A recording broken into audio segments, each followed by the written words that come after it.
1, 2, 1, 2, 3, 4. Almost a weekend and you don't know what to do. Or you just need something fun to listen to. Southside Pod! Yes, we're on the air. And the gang's all here, all things on the South Side. You're listening to the Southside Pod. Looking for the best Southside breweries. Or you might just need an awesome place to eat. Southside Pod! Mount Greenwood, Evergreen, Blue Island, Beverly, Payless, and Allsup too. You're tuned into the Southside Pod. Southside Pod! Oakland, Midlothian, Southside Pod! Oak Forest, Chicago Ridge, Flossmoor, and Bridgeview. You're listening to Southside Pod!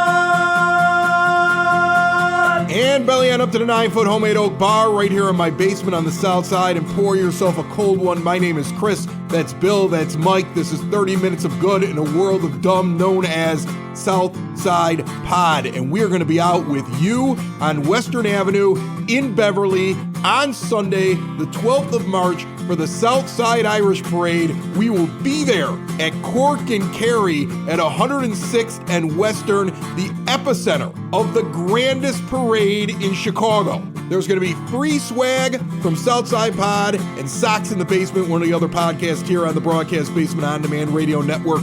Get out and see us. Let's have a pint together. You listen to that opening song, there's been several variations of it, but a local mayor disappointed his town has not been included in the opening song for Southside Pod. We're talking to him in just a few minutes here down at the bar. And Tinley Park got rid of their vehicle stickers. We got the city clerk coming on to explain why. This episode and every episode of Southside Pod brought to you by Family Waterproofing Solutions. You heard the ad at the beginning of the show. They've been named the Southland's best for several years. Family and veteran owned and operated since they started in 2013, and now they have unveiled Express Service. If you know exactly what you want, what you need, you can see the cost right on the website. Who does that? Family Waterproofing Solutions does that. Look at the price, make the order, and schedule on site immediately for quick, fast, good service. Your basement's best defense is at FamilyDry.com. Sitting down here at the 9-foot homemade oak bar, I have a listener of Southside Pod who reached out through the contact form at SouthsidePod.com and starts asking me, why don't you guys hang out in hometown more often? And he just signs his name, Frank. And I wrote back to him. I'm like, Frank, you're right. We should be in hometown more often. Can you give me some suggestions about what we could do in hometown Illinois? And the response came from the mayor's office because Frank Finnegan is the mayor of hometown. How are you, sir? Doing great, Chris. How are you? Good. I appreciate you stopping by. First of all, I appreciate you listening. But I also thought it was really cool that you reached out and it was so funny. Like I hit a button there. Like I was like, just tell me about hometown. And the passion, what you wrote about. But the thing that sticks out to me the most is most of the people that are working for the village of hometown, which is only about a half mile in any direction there, it's like a half square mile, yep. Just to the north of Christ Hospital, Southwest Highway cuts right through it there, in between Pulaski and Cicero, not even making it all the way to Cicero, right? It doesn't. We do. Our west end is Cicero, okay. Correct. Yep. So, but running in that little section there, normally in other municipalities, it's a full-time job. The mayor's full-time, police are full-time, fire's full-time. But you guys are part-time, volunteer. It's very different in hometown, right? We're part-time. Part-time. So they're part-time. Okay. Yeah, we do have 4 full-time working in the clerk's office, but we do have part-time police officers. And, okay. And the fire district is all part-time. So it's all part-time. Because I always Part-time. remember, like, when I drive through hometown, you would have the siren go off. Like, as a kid, it's one of my oldest memories. You're driving along, you're at Southwest Highway, all of a sudden, like, the light changes, they stop all the traffic, the siren's going off, and now people are driving from different directions into the fire station to go out and do stuff. Because we used to go down Southwest Highway. I lived over at 80th and Spalding, and my grandparents were out in Payless. So the quickest thing is to jump right on the Southwest Highway coming out of St. Dennis Parish there, or Ashburn, whatever you call it. Take Southwest Highway, you go through hometown, and we always thought it was the coolest thing as kids, the siren would go off, and the fire department comes into work because there's a call. Yes, they did away with that. They became a district about 5 or 6 years ago, so now they have a lot more. They have, it's part-time, but they get paid per call type thing, but they're they're almost in training until they get taken on to another fire, like a full-time fire department. But they used to do that, and there was always concern that someone's going to get hit. There's going to be an accident because they're just rushing through town. There's a lot of time they had to get from the time the call was made to the firehouse, because they're going to leave the station with or without you. So yeah, it was always like a panic and like stay on the sidewalk. Right, exactly. Yeah, I mean, but I remember it was always cool for us as kids. So we would get excited, we would see it happening. But to me, I think it strikes me, part time. You came over here to join me today, and you were coming from work. Yep. You're a full-time mayor being called part-time, and so then you have a day job as well. So you must really care about your village. I guess that's the best way. That's what I'm trying to get to here. Like, for people to go and do those kind of jobs part-time, that's not because then they're not doing anything else the rest of the day. They're actually taking on extra responsibilities because they're working for Hometown. Absolutely, Chris. And, I'm glad you touched on that because in our office, in the city clerk office, we're all, myself, the city clerk, three of the clerks themselves are lifetime hometowners. They grew up, born and raised here. Oddly enough, I was born and raised on Main Street in Hometown. You couldn't get more generic than that. Our public work director is a lifer hometowner, and a few of the police officers, and of course two of the younger public works. But what it is, Chris, to go back to your original point, was I'm the youngest of 10 of like a Brady Bunch scenario. I've been taken care of my whole life by my older siblings. My wife's the youngest of 5. She's a Catholic from Morning Duty from LA Loretto. She's been taken care of by her older siblings. So we always have this service to give back. And my wife teases me, my favorite word in the whole world is reciprocity. I just love the circle. Continue the loop and to give back. And no one can do it themselves. So along the lines of what you're saying, yeah, it's service, but it is a commitment to the town. Because as I said in my email, we kind of get forgotten about. We are just a little old hometown. But it takes a lot to keep it going, and we don't mind. There's no complaining. It's just it's a duty of service. Yeah. All right, let's talk about Hometown then. Let's pump you up. You don't get mentioned a lot. I understand that. Yeah, I get it. Okay. We're a little brother. We're just forgotten about. Yeah, tiny little hometown. I mean, I'll tell you what my impression was of Hometown when I was a teenager. It was once I hit Hometown, I drove the speed limit. That's for sure. I mean, you guys were the speed trap along Southwest Highway back in the 90s. I'm not going to contest that. I'm not going to say it hasn't changed. No. And you know what? And as I'm older, you got a burrito place over there on Southwest Highway. Yeah, La Paita. I get in there a lot. Okay, that's a great late night burrito place. They're open late. Yeah, I had dinner with Congressman Caston there. Of all places, I only had 2 places to pick from in town: Pizza Plus, which has been there since '83, and then La Paita. So he shows up, he visits.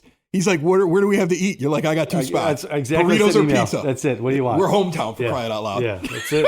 And I said, you want to take a tour of the town? He's like, I think I've seen it. And I'm like, yeah, you pretty much have. That's it. And then Bill, my co-host, brought this up when I mentioned that you were coming over here. Bill brought up that Hometown, if I'm not mistaken, is all duplexes. Is that correct? Like your neighbor is right there. Everybody's like, it's like 2 families with like a wall that's like... It's a firewall, correct. It is a firewall, but the numbers are a little different than that. We have apartments called cooperatives that are run by the city, but we have 3 series of those in town, and then we have probably of all the homes, I would say 98%. There's like 2 or 3 single family homes. The rest are duplexes. Yeah. And there's part of the design though, right? It was deliberate. Again, the origin of the town, it was meant as a starting place for some of the veterans coming home from World War II to kind of start their life and then a place to land when they got back and started life, get married, and then go off, move off. It's kind of a temporary, I hate to say, almost a temporary place. It was a temporary place. Yeah. Except now it's a permanent place for a lot of you. Yeah. And Hometown is stuck. And, I think with the original idea of the town, that may give it stigma to some of the Evergreen Park, Oak Lawn, that's who we bought. I don't have a stigma. No, but we do. We're carrying it. Oh, we're carrying it. You guys feel inferior is what you're telling me. No, I didn't ever say that. Okay. No, we just carry it on our shoulder. Like, hey, we're Hometown. And to prove it, so I called John the song. We're not including your song. Well, you made a new version variation. Saturday. Did it not get into that either? And I get it. Really? He didn't get into that one either? Hometown. Okay. Well, look, he's going to make a Hometown song. I already called him, and I was like, you got to get a Hometown song. He's like, we'll get a Hometown song. But you know what? I get it. And, on one hand, I'm going to blame that on the fact that he's a simple songwriter who just went for whatever rhymed. And he was just kind of like, yeah, this kind of fits. And I remember when he came up with it that day, he was just sitting here, he was 8 beers in, and he just kind of started jotting down a couple of names, and he just went with the thing. But you're right, we got to include Hometown a little bit more. So where would you suggest a new visitor to Hometown go first? Is there something, whether it be one of the restaurants we mentioned, service that you have there, something to see there? What are you most proud of in your town? Probably it's a little different, but it would be the fact that we're self-sufficient, but that's not to see. I love our people that are in the town where we have a school, elementary school, District 123 in our town. I went there as the last 8th grade graduating class. La Playita is great. We have Walgreens. I know it sounds like I'm naming some generic things, but these are the things that, are revenue based that we are important to us. Brand new car wash, 87th and Southwest Highway. Simon, who owns one in Alsip, came over and took a risk and is doing well. We have Mayor. So is that the same one that it was there years ago, or did somebody buy that and upgrade that it? One. Yeah, okay, correct. Yeah. We have Mayor's Park by City Hall on Southwest Highway that is a water splash pad in the summer, and that's an area where we're going to have some live music at the gazebo. And that gazebo, as I mentioned, was a gift from Mayor Jim Sexton to our old Mayor Kevin Casey. They're great friends from so the mayor of Evergreen Park gifted something to the mayor next door. He did. Little mayor gift right there. Yeah, you haven't been a mayor for very long, have you? No. December 13th, our previous mayor, Kevin Casey, passed of a heart attack on December 9th. And then the next meeting, we had to pass some tax levies. So I was appointed then by the other council members. So I'd been as an alderman since January of 2015. So I was already familiar with it, and Kevin was kind of priming me to take over in maybe 5 or 6 years. So it wasn't new, but it was. Wow. I mean, that's something, man. All of a sudden, you're just kind of thrust into the big seat there. And he had so many. And I'm sorry for Hometown's loss, of course. Yeah, he was fantastic. Yeah. He has his daughter lives in Evergreen Park. Kids go to school in Evergreen Park, play softball in Evergreen Park. And then he was the mayor of Hometown. Yeah. Yeah. Well, they actually, we have, they're using our field. I feel like Evergreen Park and Hometown have a lot of connection to each other. Well, that's about the 5th time you brought up Evergreen Park. That's the two mayors, Kevin and Jim, and they had a rivalry going back 50 years, which is great. Yeah. Yeah, from Flowers School and St. Lawrence. They always argued about basketball and such, results like that. So it's fun. Yeah, we do. I think we do anyways.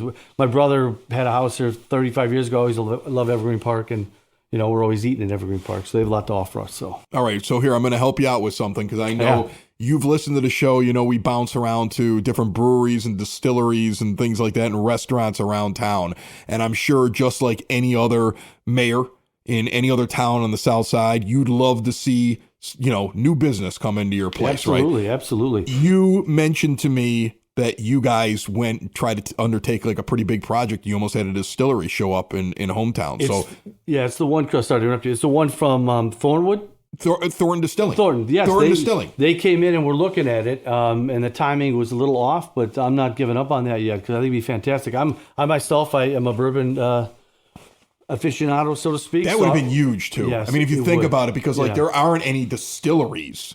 No. And the fact that they thought they could put one in Hometown, like imagine a distillery sitting in that location. You would draw from a lot of areas. Absolutely. I think we get more restaurants. And then there is something going in that the mayor kind of got his hands on before he passed, was a dispensary. Okay. So that's going in the building next to it. It's a separate building next to it. It used to be a County Foods back in the day, and they're going to begin construction on that probably in 2 months. So that's something different too. It was Kevin really pushed for that for the revenue source. Hometown's open for business, all right, and Frank Finnegan would love you to come visit him. Absolutely, please. And he loves his town. I can tell that right away. Yes. I can tell that when I sit here and talk to you. I could tell from the email. I could tell from what you wrote. I can tell from you sitting here at the bar right now in my basement, and the fact that you took time in the middle of your busy day to come over and talk about it on Southside Pod, that you love your town. And we are going to make sure we show the proper amount of love to Hometown going forward. And one more place I would recommend that I almost grew up in, with my father being a Korean veteran, was the VFW 9773 on Main Street. I would be remiss if I didn't mention that. They have good music and cold beer every night. Good music and cold beer is a winning combination all the time. Frank Finnegan is the mayor of Hometown, and he just joined us right here at the 9-Foot Homemade Oak Bar on Southside Pod. Thanks so much, sir. Thank you, Chris. I appreciate you having me here. Oh my God! Oh my God! It's the Southside Pod! It's the Southside Pod! Oh my God! Oh my God! It's the Southside Pod! It's the Southside Pod! OMG! OMG! It's the SSP! It's the SSP! Oh my God! Oh my God! It's the Southside Pod! It's the Southside Pod. I've got it all set up. Very soon, Southside Pod can be back in Lamont at the new Pollyanna Social. This will satisfy my bourbon drinking. Make sure you're subscribed anywhere podcasts can be found and always at SouthsidePod.com so you don't miss that episode coming up. And we got a ton of comments on our last episode about the ghost when I was on the Kentucky Bourbon Trail. Neil Gibbons from Graveside Paranormal and the Paranormal Guys. He was trying to figure out whether or not I was drunk or if it was a haunting. Several people contacted us through SouthsidePod.com saying they had had similar experiences.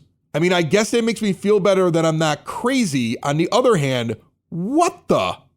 That show's on demand. You can listen to it right after this show.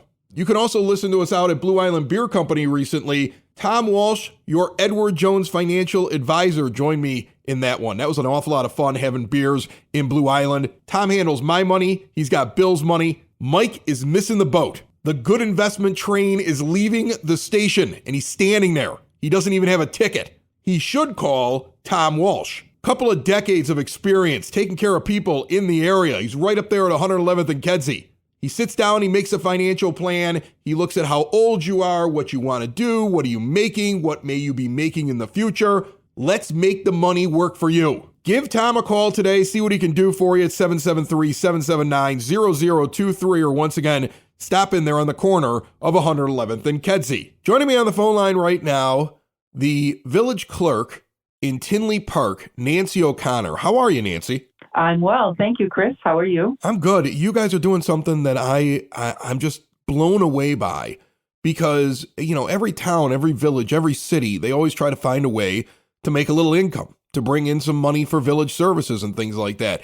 And once those things go into effect, you don't normally see things get taken away. But Tinley Park is getting rid of the vehicle stickers, those things right on your windshield that everybody has to go get. You guys got rid of them. Why'd you do that? Well, as you look around, I have seen some other municipalities rescind their vehicle stickers.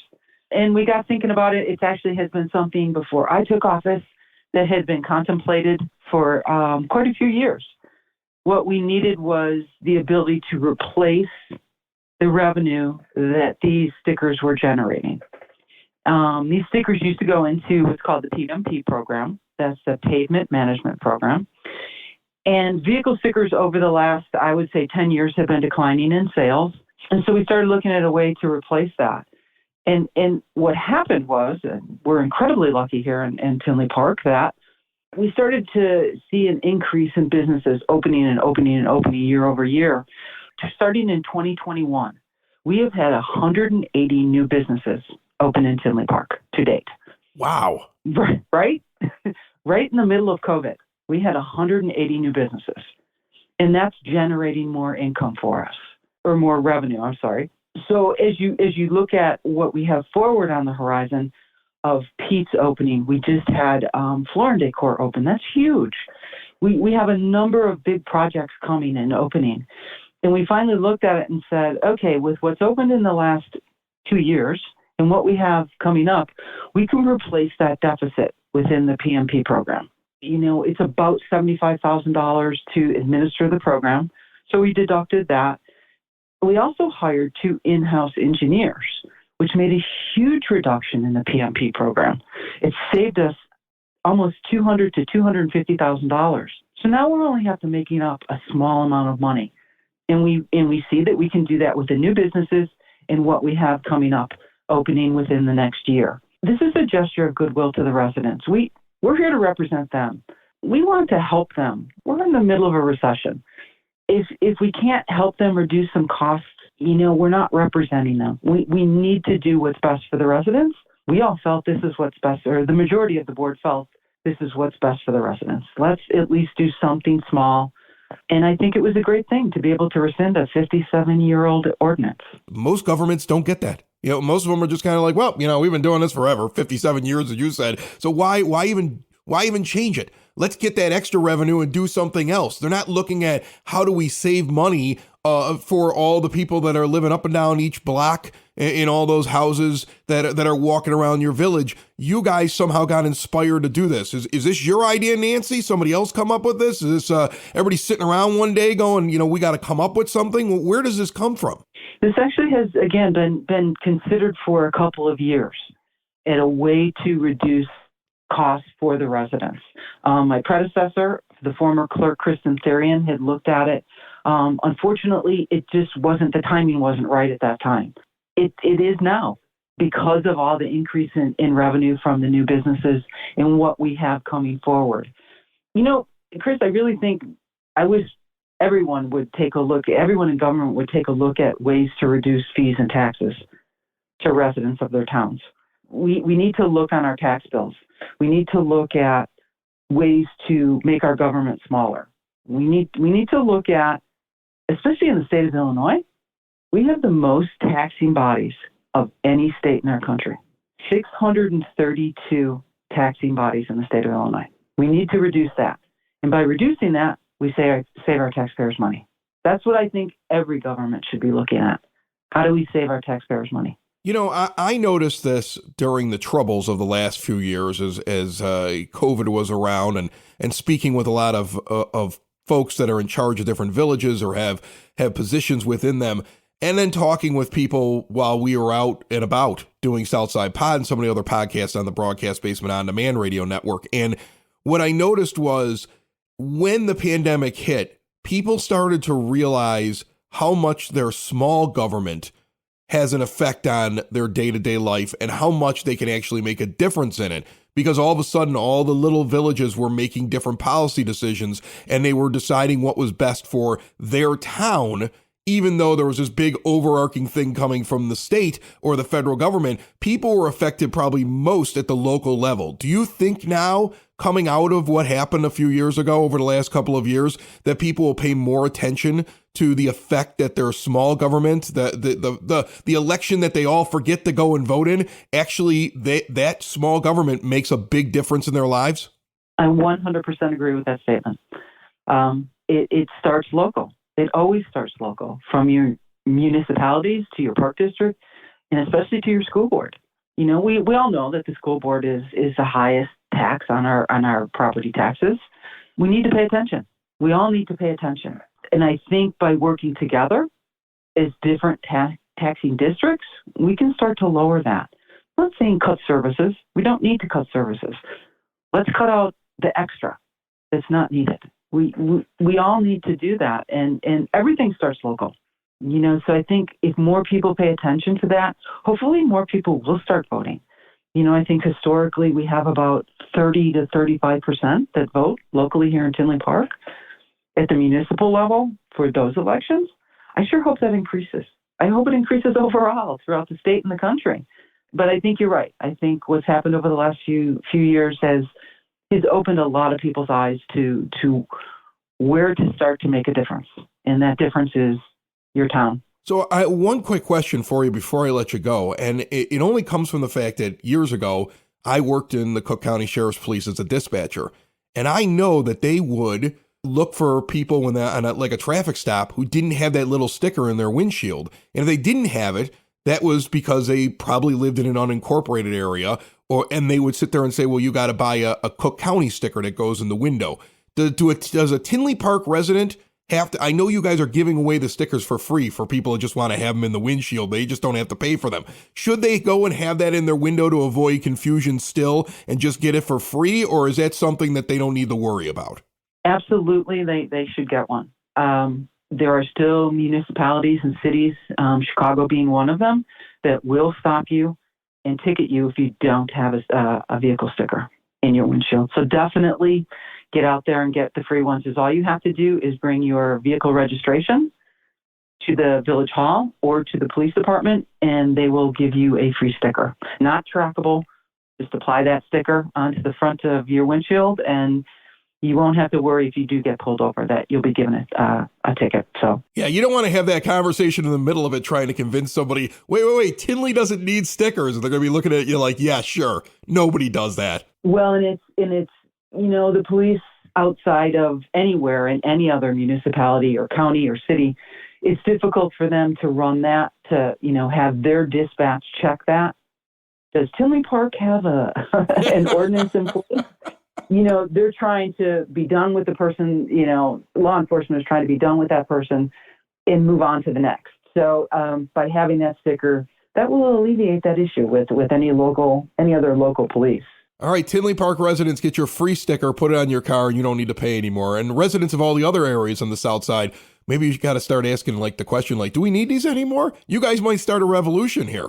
Let's hope. Let's hope. Test it on. It'd be great. I would love it. That's awesome. Nancy O'Connor is the village clerk over in Tinley Park, and she was nice enough to join us. Thanks so much, Nancy. You're welcome, Chris. Thank you. If you've been injured at work, then you need someone who will fight for the care and compensation you deserve. The insurance companies will look out for themselves and their bottom lines, not you. I'm Matthew Coleman, partner and head of the work injury department at the law offices of Parenti and Norham. My team and I have the experience, dedication, and proven results it takes to fight for your rights. Call or text me today at 312-641-5926 or visit us on the web at pninjurylaw.com.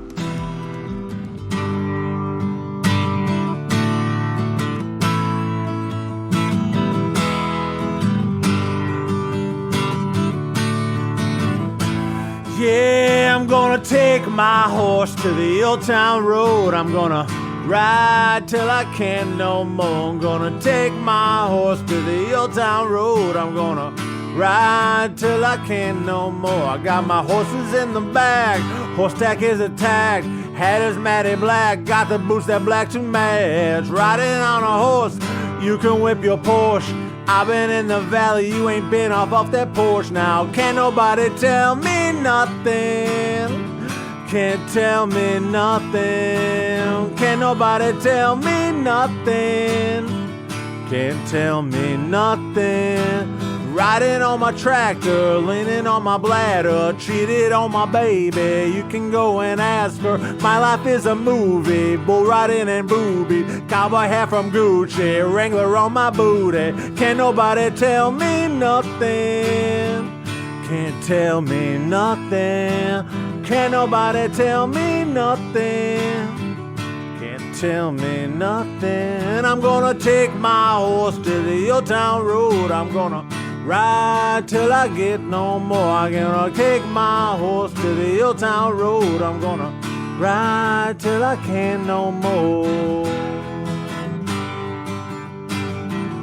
Ride till I can't no more. Can't nobody tell me nothing. Ride till I can't no more. Can't nobody tell me nothing. Ride till I can't no more.